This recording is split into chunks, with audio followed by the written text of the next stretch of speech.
بادشاہ سلطان مراد نے ایک رات بڑی گھٹن اور تکلیف میں گزاری، لیکن وہ اس کی وجہ نہ جان سکا۔ بادشاہ نے اپنے حفاظتی لشکر کے سردار کو بلایا اور اس کو اپنی بے چینی کی خبر دی۔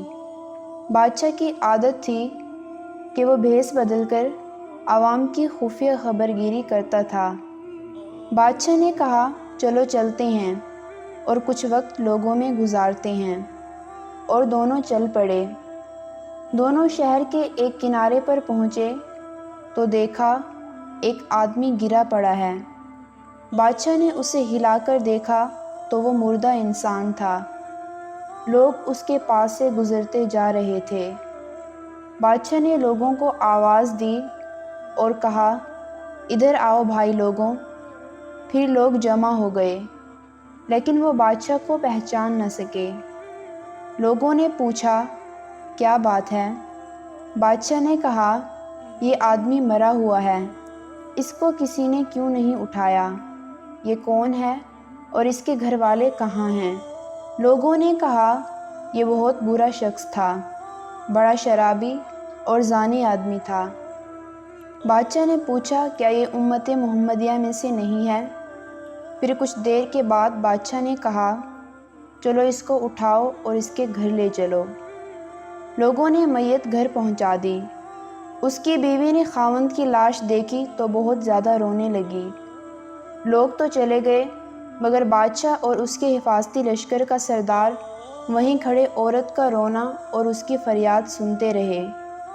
وہ کہہ رہی تھی کہ میں گواہی دیتی ہوں کہ بے شک تو اللہ تعالیٰ کا ولی ہے اور نیک لوگوں میں سے ہے۔ بادشاہ مراد بڑا حیران ہوا اور بولے بغیر نہ رہ سکا، اور کہا، یہ ولی کیسے ہو سکتا ہے؟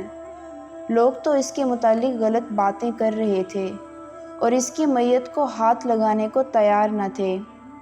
اس کی بیوی نے کہا، مجھے بھی لوگوں سے یہی توقع تھی۔ اصل حقیقت یہ ہے کہ میرا خاوند ہر روز شراب کھانے جاتا تھا، جتنی ہو سکتی تھی شراب خرید لاتا اور گھر لا کر صحن کے گھڑے میں بہا دیتا، اور کہتا تھا کہ چلو کچھ تو گناہوں کا بوجھ مسلمانوں سے ہلکا ہوا۔ اسی طرح اکثر راتوں کو ایک طوائف کے پاس جاتا اور اس کو ایک رات کے پیسے دیتا اور کہتا، اپنا دروازہ بند کر لو تاکہ کوئی تیرے پاس نہ آئے۔ پھر گھر آ کر کہتا، الحمدللہ، آج اس عورت کا اور نوجوان مسلمانوں کے گناہوں کا میں نے کچھ بوجھ ہلکا کر دیا ہے۔ لوگ اس کو شراب خانے اور طوائف کے گھر آتا جاتا دیکھتے رہتے تھے۔ میں اکثر اپنے شوہر سے کہتی تھی، یاد رکھ، جس دن تو مر گیا، لوگ نہ تجھے غسل دیں گے، نہ تیری نماز جنازہ پڑھیں گے اور نہ ہی تجھے دفنائیں گے۔ وہ مسکرا دیتا اور مجھے کہتا تھا کہ گھبرا مت، تو دیکھے گی کہ میرا جنازہ بادشاہ وقت، علماء اور اولیاء پڑھیں گے۔ یہ سن کر بادشاہ رو پڑا اور کہنے لگا، میں ہی بادشاہ وقت سلطان مراد ہوں، کل ہم اس کو غسل دیں گے، ہم ہی اس کی تدفین کریں گے۔ چنانچہ اس کا جنازہ بادشاہ وقت، علماء، اولیاء اور کثیر عوام نے پڑھا۔